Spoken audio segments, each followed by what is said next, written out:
Now, let's talk about Raphinha. Now, we are hearing that Barcelona obviously want Nico Williams. We've already admitted that, yes, he might end up being a Barcelona player. That is his best option for him personally.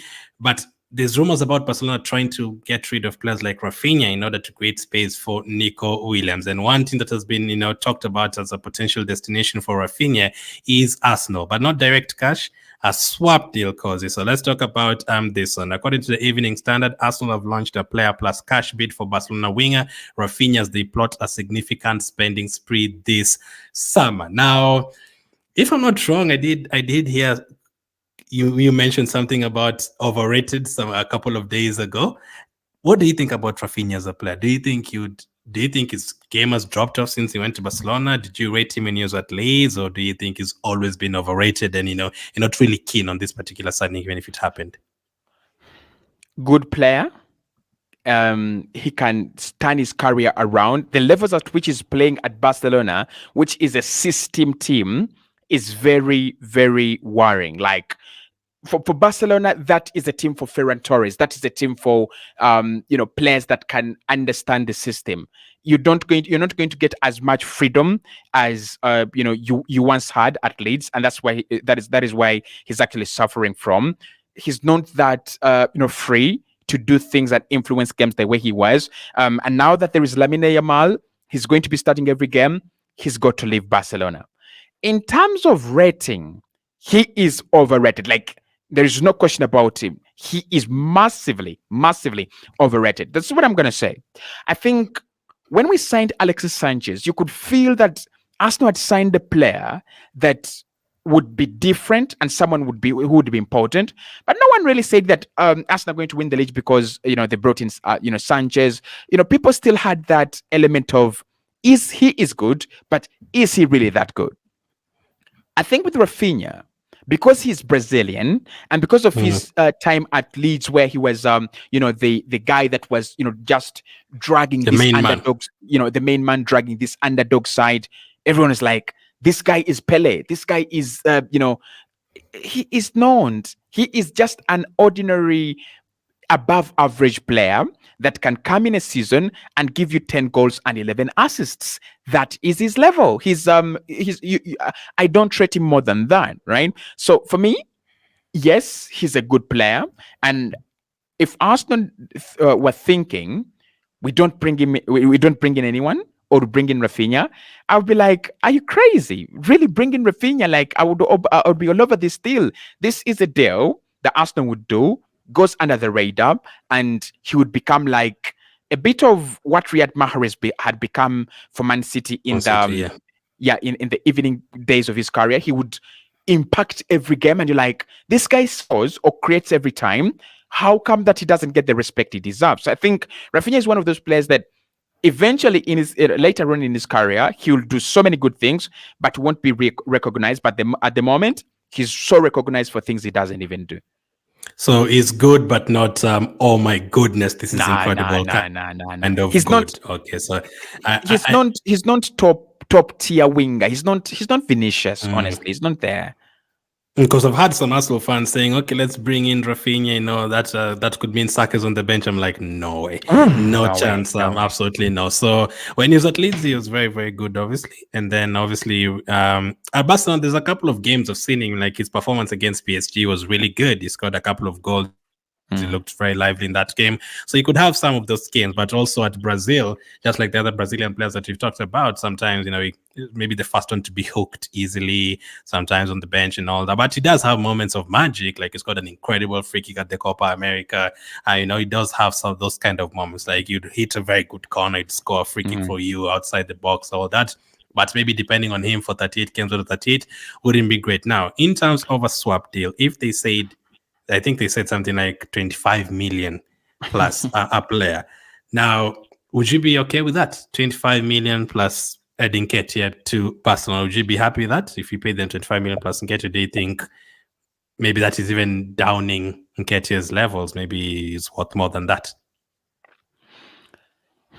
The maximum I would be willing to pay for Raphinha right now is 40 million euros. That's the maximum we should pay for Raphinha.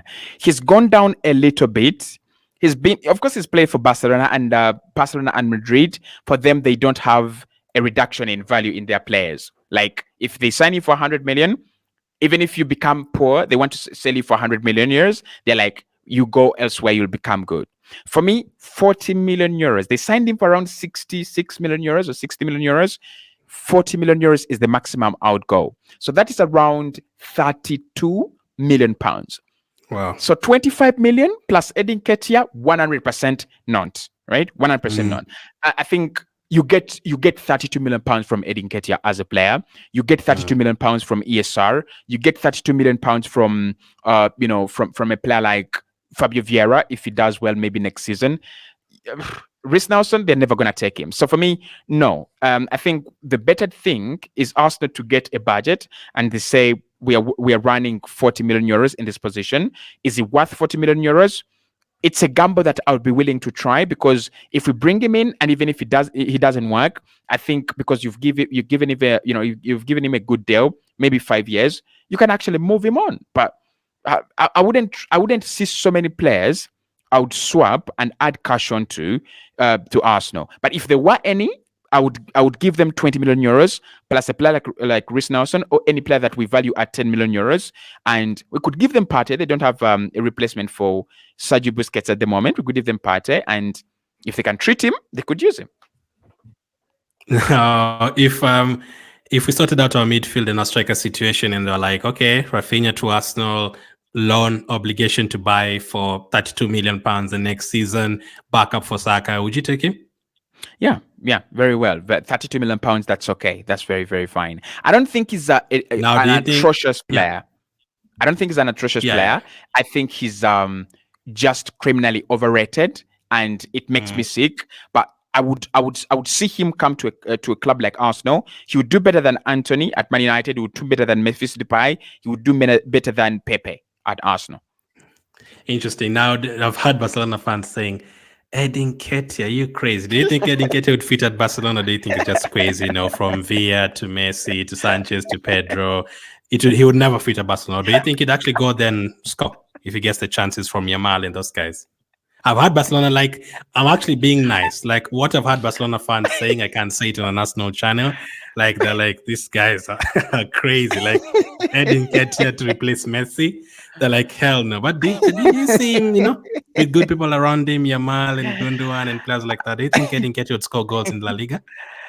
How he got that shot 14 at Arsenal, someone needs to be arrested in that decision-making boardroom. Like, Barcelona has not fallen to that level. Come on. I've already said this. Eddie Nketiah is a 5-goal striker a season. And it doesn't matter. I personally disagree with that. I think he can get you 12, 13 goals. It doesn't matter. It doesn't matter when he scores his 5 goals. He can score his 5 goals in one game. He can score his 5 goals in the first half of one game, and you'll never score any other goals. So for me, no, come on. Yes, Barca have fallen off, and but no, if they have employed Robert Lewandowski, it shows you that they're still that ambitious. Yeah, I don't see Eddie Nketiah going to Barcelona. I mean, those are the kind of signings that frustrate teams like Barcelona and Real Madrid. Like if they got a player like for Real Madrid, like even if Real Madrid got someone like a Højlund, they'd not be satisfied with that. They'd be like, Højlund, they'd not be satisfied with that. Listen, we have seen Real Madrid sign Joselu. We have seen Madrid sign Jovic. But these are not permanent fixes. These are not permanent establishments. They know that they are targeting Mbappe. So yes, Joselu can come in for a season, and they also know that in the position, the manager is planning to use maybe Jude Bellingham to get a couple of goals. If Eddie Nketiah went to Barcelona on loan for one season because they don't have money, we understand. But him replacing David Villa, him replacing Messi. Him replacing the forwards we have seen at Barcelona, and then Eddie Nketiah is in that line. Yeah, I've seen the Barcelona fans already saying, "Don't you dare even do it." But listen, we still, as a player, we still need to find a way where he'll go and how much money you're going to get for him. So let's see how that goes. That is the thing. Even Arsenal themselves are trying to find where they can take him. Yep, that's a problem. Now, another one place that you can go to is Crystal Palace, a team that won team. And another player who could join us from Crystal Palace is Eze. According to reports from Ed Aarons, Arsenal are understood to be among several clubs interested in Crystal Palace's Eberechi Eze. Now, this is not the first time we talked about Eze with Kozi. Kozi did say if you're bringing in Eze, we rather keep Smith Rowe. Do you stay with the same opinion? I'm still there in terms of football. In terms of who wants to be there, who needs to be there, I've changed my mind. But in terms of football, in terms of what we get from ESR and what we get from Eze, keep your Eze, give me my Emil Smith Rowe. I think we can have a good ride. Now, Eze has been incredible the last couple of seasons for Crystal Palace. He had a good relationship with the likes of Olise and Zaha. Olise and Zaha have now left. If he ended up staying at Crystal Palace, he'd probably be the main man. He can score goals. He can dribble. He's versatile. He can play on the left side. He can play as a number 8. He can play as a number 10. He can do all that very well. And we saw, like, when he's being unlocked, like when he's not under Roy Hodgson and he was under the recent manager, him and Olise was really enjoying themselves. They were creating numerous chances, scoring numerous goals. He was very good at set pieces. The time he played Crystal Palace and beat them 5-0 after Dubai, he was one of the players that shined in that game for them. He was really good for them, even though they lost 5-0. So it's a player who's capable. I think he scored 10 goals the previous season before last, and this past one he scored 11. So even his numbers are improving here and there, and that was under Roy Hodgson. So if you put him in a system where he's the main guy creating chances, and the team is creating at least 10 chances, 8 to 10 chances per game, Eze would do incredibly well for you. Now, the other question is, do we need Eze? Because that's my question. Personally, I don't think we need Eze. Eze is an incredible player. I would take him at Arsenal. But would we sign Eze and then not sign a striker? I think we need a midfield, as we've said. If Partey gets injured, we need a midfielder. I think we need a striker. But needing Eze, don't we already have players who can do what Eze does? Maybe he can do it better, but if you went and splash 60 million for Eze and not sign a wing and a striker, would people be happy with that? Now, I've seen people, I'm going to use the word people because I'm very angry at them. I'm not going to use a bad language. I've seen people say, bring in Eze as backup for Saka, bring in Eze as backup as a left winger, bring in Eze as this and that. What do you call him? Do you think he's like Ronaldo da Lima? Do you think he's Zlatan? This is an not average, but this is an ordinary Premier League player playing for Crystal Palace with a release clause of 60 million. End of story. Do not overrate him, please. Do not overrate him for us. So, do Arsenal need Eberechi Eze? Yes, we do. How much do we need him? Yep. How much do we need him? 10%, 1 out of 100, 1 out of 10. That's how much we need him. So the reason why I would say we need Eberechi Eze quickly is, what did we struggle with last season? What we struggled with last season was players as brave as Eberechi Eze, players that have got no fear. They're just free flowing.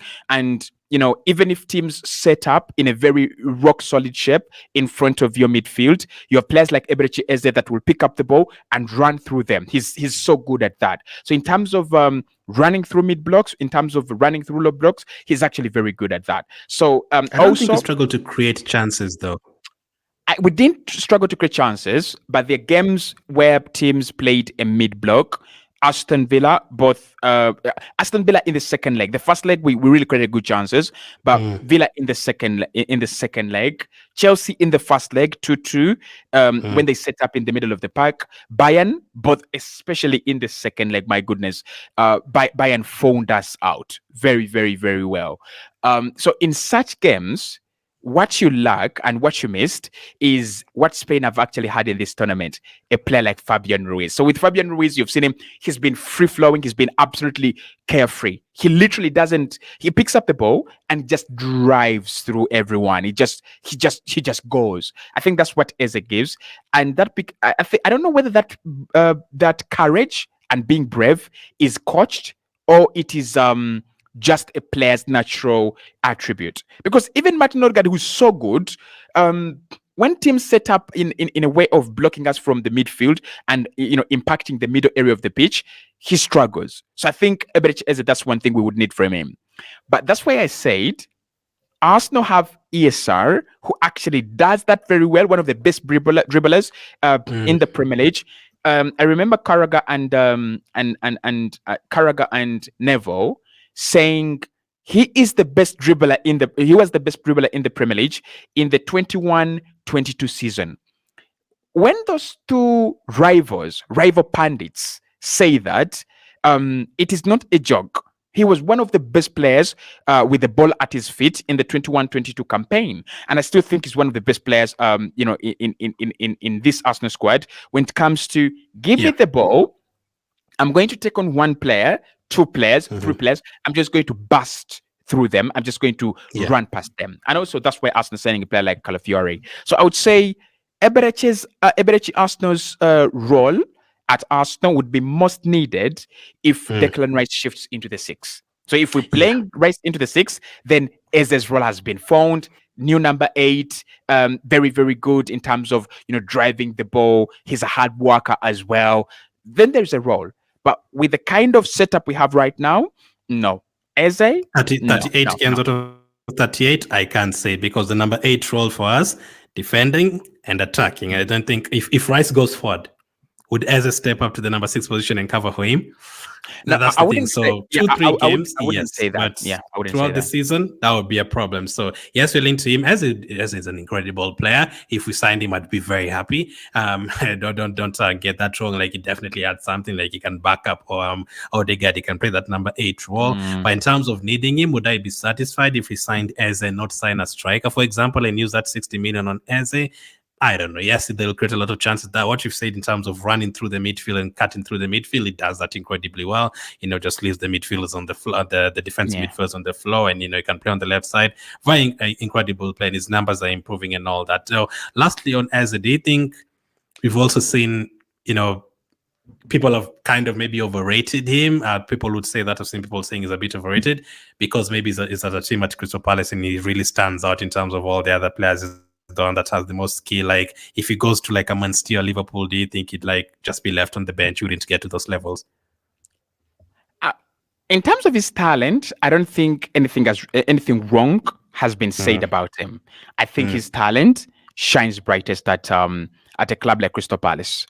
However, and of course, what he has done, even when he's played bigger teams, shows you that he's a talent who doesn't care. Yeah. He's going to play his football regardless of who you are. He doesn't care who you are.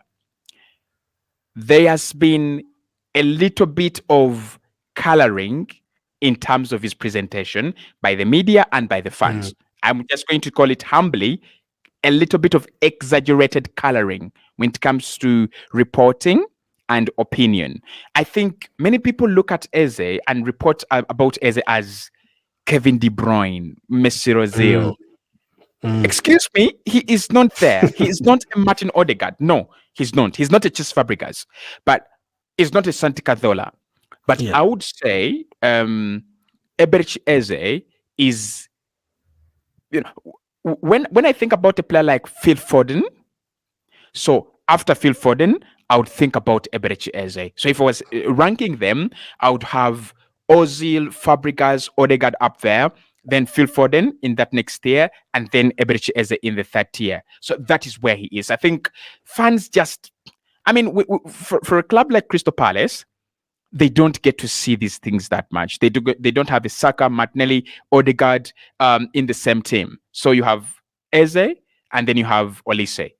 That's the end of this. That's the end of this. They had Zaha at some point in time. So because what he does at a mid-table team, not so many players do for such a team. And again, because when you watch Crystal Palace versus Burnley, he's like the only guy in Ronaldinho. He's the Ronaldinho. He's the Ronaldinho. People are like, oh, Eberechi Eze, did you know that this guy is this good? He's good, but he's not in the 1st and 2nd tier. Okay, a couple of quick fire questions. If you're told Eze, 60 million pounds, but you're not going to sign a winger, would you take it? Eze, 60 million pounds, no winger, no. Eze or Luis Diaz from Liverpool, if you had a chance of signing any of them, would you take Luis Diaz? Wow, you didn't even have to think about that one. Anyone should be able to take Luis Diaz. Do you think Eze as a backup for Odegaard a few times here and there would be great? 100%. So you can depend on him to create and press and all that. 100%. Okay. His work ethic is better than ESR's, and ESR's work ethic is improving, but it's also better than Fabio Vieira's.